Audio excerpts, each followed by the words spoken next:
यहाँ पर हमें एक ग्रुप जी दे रखा है और ये ग्रुप और कुछ और नहीं Z6 है, इसका ऑर्डर 6 होता है। In general Zn under addition modulo n, इसका जो ऑर्डर होता है वो n होता है और ये जो ग्रुप होता है आपका साइक्लिक होता है एंड हेंस अबिलियन भी होता है। अब यहाँ पर आपसे पूछा गया था ऑर्डर ऑफ 5, ऑर्डर ऑफ 4 और अदर एलिमेंट्स के ऑर्डर पूछे गए थे। तो सबसे पहले हम बात करते हैं कि ऑर्डर ऑफ एन एलिमेंट क्या होता है। ऑर्डर ऑफ एलिमेंट होता है minimum number of times element को कितनी बार ऑपरेट करें, minimum how many times operation must be applied must be applied must be applied on element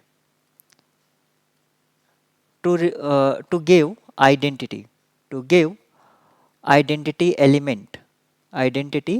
element यहाँ पर बताया गया है कि मिनिमम कितनी बार ऑपरेशन को अप्लाई करें एलिमेंट पर कि वो आइडेंटिटी दे दे, यानी कि a की power n equals to identity. इसका मीनिंग हुआ यानी कि ऑर्डर ऑफ a n है और इसको एक्सप्लिसिट वे में हम लिख सकते हैं कि a पर कितनी बार ऑपरेशन अप्लाई करें कि ये आइडेंटिटी हमें रिटर्न कर दे।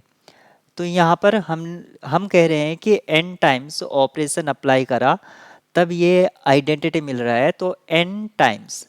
और ये जो नंबर है ये मिनिमम होना चाहिए, इसलिए मैंने फर्स्ट में लिख दिया minimum how many times. First time identity ये कब देता है, आप मिनिमम लिखे या आप लिख सकते हैं फर्स्ट टाइम a की पावर रेज्ड करने पर आइडेंटिटी। अब यहाँ पर क्योंकि हम एडिशन मॉडुलो की बात कर रहे हैं तो एडिशन मॉडुलो में a की पावर n को मैं रिप्लेस कर दूंगा n a से, यानी कि मल्टीपल ऑफ a, इसको मैं लिख सकता हूँ मल्टीपल ऑफ a। अब Zn में 1 जनरेटर होता है, हम 1 को जनरेटर मान सकते हैं और आइडेंटिटी एलिमेंट 0 होता है। तो अगर मुझे देखना है 5 तो 5 को मैं लिख पाऊंगा 5 इंटू 1 और इसका जो ऑर्डर है 5 का वो कैसे निकालेंगे, order of 1 upon GCD of 5 into order of 1। Order of 1 हम जानते हैं ये कितना है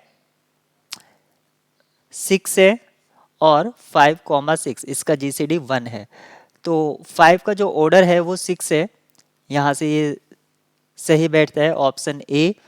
अब 4 का ऑर्डर क्या 3 है, तो 4 डायरेक्ट चेक कर लेते हैं, 4 एडिशन मॉडुलो 6, 4 एडिशन मॉडुलो 4, 4 4 8 और ये 12 को 6 से डिवाइड करेंगे तब हमें 0 मिल जाएगा। तो हाँ 4 का जो ऑर्डर है वो 3 है, 0 का ऑर्डर 0 आइडेंटिटी एलिमेंट है तो कभी भी ऑर्डर इसका 0 नहीं हो सकता, 1 होगा, ये रॉन्ग है। और 2 का ऑर्डर भी आपको यहाँ पर 3 है क्योंकि 2 + 2 + 2 6 और 6 को मॉडुलो 6 करेंगे तब ये 0 रिटर्न करेगा। तो यहाँ पर ऑप्शन ए बी और डी करेक्ट आंसर होंगे।